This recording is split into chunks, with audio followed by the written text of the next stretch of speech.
Hello and welcome to my channel. Today we're going to be talking about John Joseph Balistreri. I'm not sure how to pronounce it. Balistreri Jr. Anyway, he's been missing since September of 2017 from Middleton, Wisconsin, classified as missing. He was born in 1981. He was 36 years old when he went missing, 5'7" to 5'9". He weighed about 170, 180 pounds. He had brown hair, hazel eyes. His nickname was Johnny. His ears are pierced. He has the following tattoos. He has the last name Balistreri in Old English script on his back, a skull with hair on the top on his right shoulder, the phrase "Smile now, cry later" with the mask and stars on his left arm, a worm with a hat and eyes on his upper left arm, hearts with mom and dad banners, and the name Arianna with stars on his lower left arm, and a cross on the inside of his lower right arm. Photos of some of his tattoos are posted in the case summary, it says. So, it says he was last seen by his roommates in Middleton, Wisconsin on September 15th. He didn't own a vehicle at the time of his disappearance. He has never been heard from since then. But his family hasn't heard from him since 9/11. So 9/11 2017. So, and he was staying on Maple Street in Middleton with his roommates. His sister and teenage daughter last spoke with him on 9/11, and he doesn't have a car, and he hadn't been contacted. He didn't contact any taxis or anything like that to get a ride. His phone and bank accounts haven't had any activity.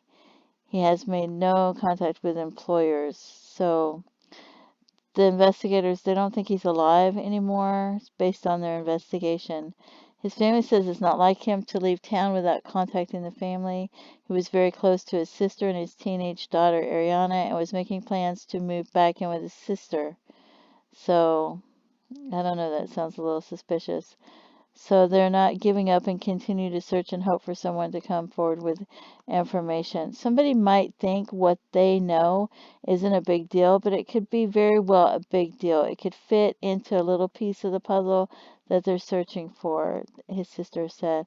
So if you have any information at all, please contact the police, Crime Stoppers, and it says you can remain anonymous. So he has a brown short buzz haircut, both ears are pierced, several tattoos. Um, so there's that. And I don't know when his family last heard from him. I think it said 9/11. And I don't know if they tried to call him the next day or when they tried to call, but somewhere it says they tried to call him and they couldn't get a hold of him. And he was moving out away from his roommates to go live back with his sister, and then he disappeared. And so I don't know.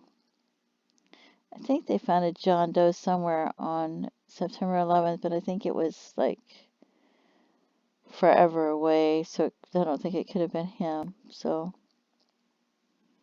but there's some photographs. So if you've heard somebody said anything, sometimes people drink and they get drunk and they say something. But you can remain anonymous, so nobody would even know if you had information. But if you have information, you should come forward. Because the family, they need closure. They want to know what happened to them. Um, and that would help them. And who knows, who knows what happened. But somebody does. Somebody out there knows something, because it couldn't just have happened to nobody. Like they said, you might know something. It may not seem like a big deal. Hopefully he was getting along with his roommates, and maybe he just wanted to live with his sister and be with his family. But something happened to him. And if you know something, contact them. Let them know, hey, I know something. Anyway, please feel free to leave comments. I thank you so much for tuning in. Things like this are so sad and so upsetting that he's got a daughter, he's got family, people that love him. That's really sad that And his daughter, probably, if she has children, she's going to have children someday. He's never going to get to go to another one of her birthday parties. If he has grandchildren later, I don't know if he has them now, but if he ends up having grandchildren later, well, I'm sure he doesn't have them now, but he's never going to be able to know his grandchildren when they get older. And if his daughter has children, he won't ever get to know his grandchildren. There's so many things that he'll never get to do because if he's dead, and his family, they're missing out. They love him, and they're stressed and they're worried, and everything upsets them, and they don't have any closure because they don't know what happened. So if you know something, you should let them know to help them get the closure that they need. Anyway, thank you so much for tuning in. It is a small channel, and I do appreciate my viewers. And I thank you so much for tuning in. Please feel free to leave comments and have a great day. Bye bye.